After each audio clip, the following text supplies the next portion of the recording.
Welcome back, dear friends.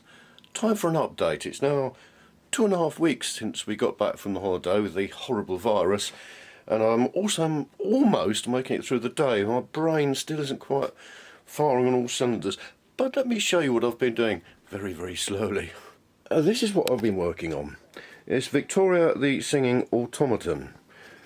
Here's Victoria, there's her neck, and what I planned on holiday is to have this window here with some sort of lovely complicated moving thing inside that rotates as her head looks from left to right, just like the Is It Time for Tea? Something I just thought I'd give it a go, but it looks amazing as Florence in this case looks up and turns from left to right. Her body, which has got all these moving parts, also turns from left to right, along with all sorts of other really complicated bits and pieces. There's the nice front thing that I sort of based on that famous writing automaton, the French one, and I've got that one again in the front here, and obviously not painted yet. Now, my brain is a muscle, as I've said. Catch 22. I'll take the front off, put it to one side. This has to, let's just take that off as well. This slides in underneath the lip there, so that's okay, sort of. Let me get it out. There we are. Let's put that to one side. Hold on. Oh yeah, just a quick reminder, of course, I'm doing this because I need to have her accompanying the ukulele playing machine, which she's currently going to play when I'm singing windows, when I'm cleaning windows. Right, back to the other thing. Now, the issue that has been plaguing me for the last few days, oh come on, is I've got a Lazy Susan, beautiful Lazy Susan bearing there, which I'm going to use to hang everything off. All this thing is going to hang underneath. And like I said in the last video, I've decided to change the stepper motors, replace them with servo motors, like this one. Very powerful, they can move slowly, and they don't need to know where they are because they just sort of, you set them to the position you want with pulses, and they've just got one connection, which means that I can use the limited number of connections that I've got left on the Teensy, which is going to be the little controller that's going to sit inside Victoria's enclosure. So, in fact, they're not quite like this. I bought loads of these, only to discover that they're the type of servo motor that goes round and round, not one of the servo motors, the standard ones that you use to drive or steer mechanical remote control helicopters and cars and things. These ones go right the way round. Depending on the position of the joystick, so to speak, they'll start off in the centre being stationary, and as you move the joystick to the right, they'll get faster and faster going that way, and to the left, faster and faster going that way. Why on God's green earth would you need that, I hear you cry? Well, it's to make winches and stuff for remote control boats, so that you can be sort of pulling whatever you pull on a remote control boat to change the sail positions and things like that.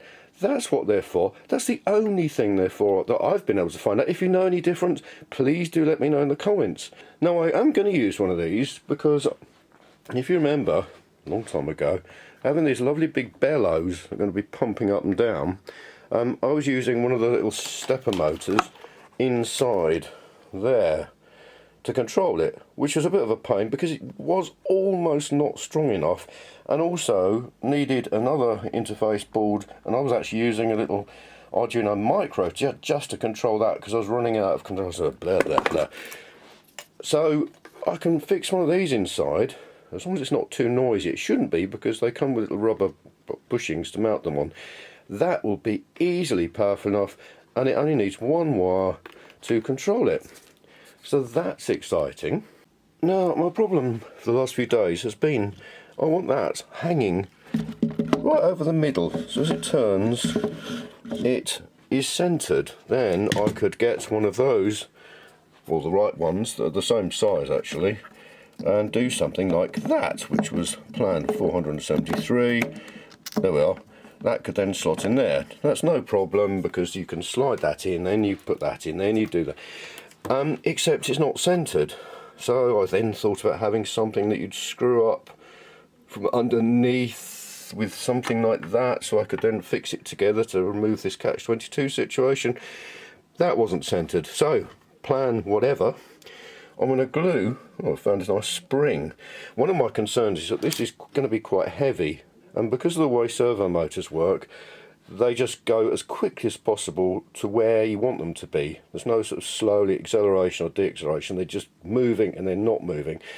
Having that much torque trying to start this moving, if it's trying to move too far, like for example when you first switch it on, could cause lots of damage, whereas a spring can absorb that shock. It's quite rigid, so it will keep it pointing frontwards when it needs to be pointing frontwards, but it'll absorb some of that torque, lots of it. Also, it doesn't matter then if this isn't quite in the centre. So I'm going to glue that onto this metal plate, drill a hole through here, so I can then put that in, screw that in. I'm going to have a plastic socket fixed to the top of this, the square one, and then I'm going to make a square socket like that to fit onto the servo motor. So that is how I'm going to do it. How exciting. Anyway, let me just talk about this, because this is, compared with trying to get this centered, this has been an absolute doddle. Let's show you what I've done. Forgive the squeaking. Obviously I'm going to paint all this. I'm making it, and then I'm going to take the whole thing to pieces. I'm going to paint all the bits to make it look lovely, and part of that is going to be putting some oil on some of the bearings, because I think it's that one that's squeaking. But we have the lovely little 3-volt motor, slightly larger pulley now to make everything move faster, 3D printed pulley wheel with gear. That's going to turning that one to get it slightly slower, and then we've got that's turning this one. This is doing 2 jobs. That's 2 jobs. One is pulling around this chain, this ball chain, and the lovely thing about ball chains is they can change plane. So we've got it going round that way, then we've got it coming round here, round there, round this one, back to here, which is a lovely angle of the dangle, and back round the pulley. This is the tensioning one. As you can see, perhaps there's a spring in there that's keeping the ball chain tensioned. That's it. So that's the basic idea. So you've got lovely movements and things going on that side. You've got this front bit, which will be painted beautifully with its 2 funny little followers around the cam. Right, and then round this side, you've got the simulated wax disc, wax drum, that could theoretically be the sound recording of her voice. It's also going to have this lovely little rubber bit sticking on the end that's going to go backwards and forwards, which will look lovely. And so that's going round. This is sweeping backwards and forwards, as you can see. That's controlled the second thing that first pulley thing does.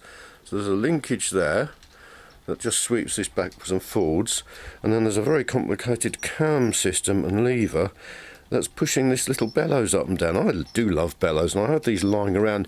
I think they were from a car door lock motor, and it was a black case with a motor in it and a pushy bit, and that was what stopped water getting into it. But it looks lovely, absolute joy. So we've got all sorts of things going on. Today's job, like I say, is to work out how to mount the servo motor up here vertically above the centre, and then the second servo motor facing that. Oh, look at the state of my nails, I do apologise. The second servo motor sideways, which is going to be pulling, if you remember, this drive belt, which is going to move her head so it looks up and down. So, lots and lots of very exciting things to be getting on with. And as I say, I'm so pleased to be feeling a little bit better now. It's taking ages though. It's like when I had shingles and I was laid out for about 6 weeks. It was like a little bruised patch. It didn't hurt very much. 6 weeks of exhaustion. Oh dear. Anyway. Oh, and the other thing we've been doing is we've decided to get some more chickens. About 3 years ago we had some lovely chickens, 4 or 3 of them. All the kitchen waste turned into beautiful eggs, and they're such characters. They're lovely. The dog loved them. They're out in the garden. And then one night the fox got in because we'd forgotten to switch the electric fence on.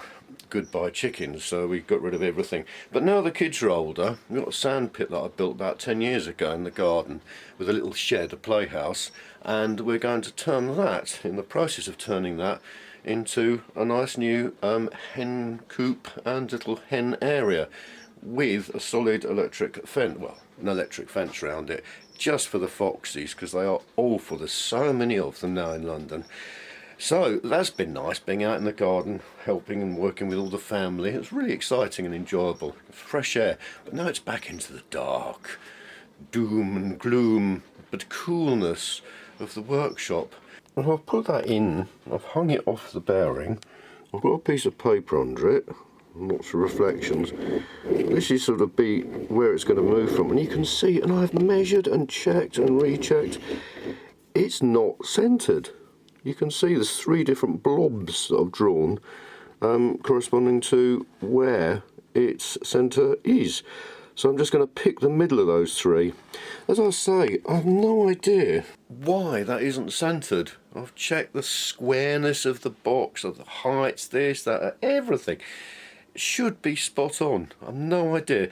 I know it doesn't look much, but obviously if I force that into one of those positions, or as near to the centre as possible, without giving it any sort of leeway, it could cause quite a lot of unwanted tension and torque and things on the motor, and also the whole structure, which I really don't want.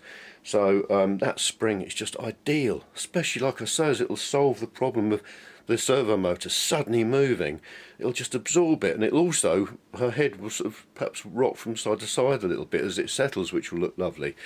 Oh yes, and I meant to say thank you so much for all those people who sent me get well soon messages and wishes in the comments and things. That's really kind of you. Greatly appreciated. Thank you.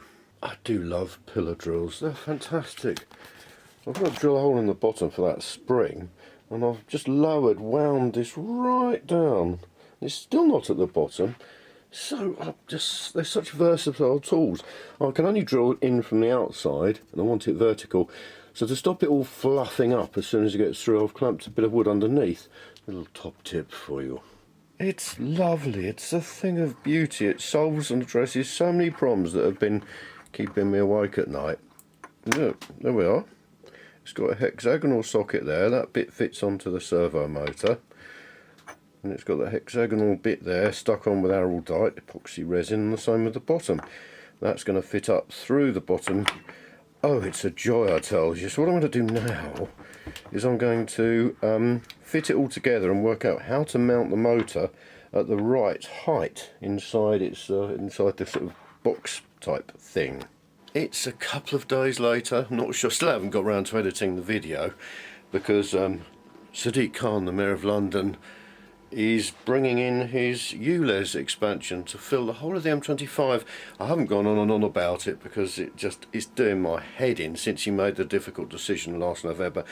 And the closer it gets, the more he's now calling anyone who disputes his figures that freedom of information requests are proven countless times are completely fabricated or lies or exaggerations to justify the expansion. But it means from Tuesday we'll no longer be able to use our lovely eco diesel, because diesel's now the work of the devil apparently. It's a great shame. So us, and along with 1.6 million other Londoners and those who travel within London each day, are going to have to pay £12.50 a day to use their car, or buy a new car, because there isn't the public transport infrastructure out in the suburbs. So public transport isn't an alternative. So I've been absolutely furious about that, and I've been writing as much information on Facebook groups as possible and sharing information, all that, but it hasn't had any effect. He's just pressing ahead because he wants that to be his legacy. Anyway, now I've finally got the 2 servo motors. One mounted in the centre, connected to that spring thing I'd made, and another one here that connects to a little wheel with a strap that's going to move ahead to make it look up and down. Problem is, dear friends, I've just put all this together, and look, I can turn it so far and the motor just catches up. The spring in the centre, really, I don't think that's what, mind you, and it'll happily sit there without springing back to where the servo motor is. So I think I'm going to have a look at that. Like I said the other day, this central turny thing is just causing so many issues. And here we have the improved drive shaft thing. I found I had a piece of steel wire, multi-braided, that I put up the middle, drilled a hole, glued that in, increased the length of the bottom bit, so that's now much more rigid. All the chickens are now all installed as well. We even found a man who'd come round. He goes around London on a Saturday with a car with chickens in it and actually delivers them. Who would have thought that was even possible, even a thing? So we've got 5 lovely chickens that have already started laying, even though they're quite young, and it's lovely. They are such characters. I love chickens. I've forgotten just how enjoyable they are to watch, and you can hold them and stroke them, and fantastic. You know, just turn kitchen waste and anything else you put in there into eggs, the freshest eggs. That, oh, gorgeous. Anyway, stop talking about that. Let's get this installed as well. The moment of truth. What does it do? Ah, that's what we want. So that's now stiff enough to always return back. So I'll take it all to pieces and get it all sprayed up, and I think that's probably the end of the video. It's a nice place to finish. Can't wait to get it all moving, so that'll be next time. So exciting. Thanks very much for watching. Hope you enjoyed it. Please remember to click subscribe and like and the bell button. And if you've got any questions, always happy to answer them. Just ask them in the comments. Lovely. Or any advice or suggestions, as long as it's polite. See you next time.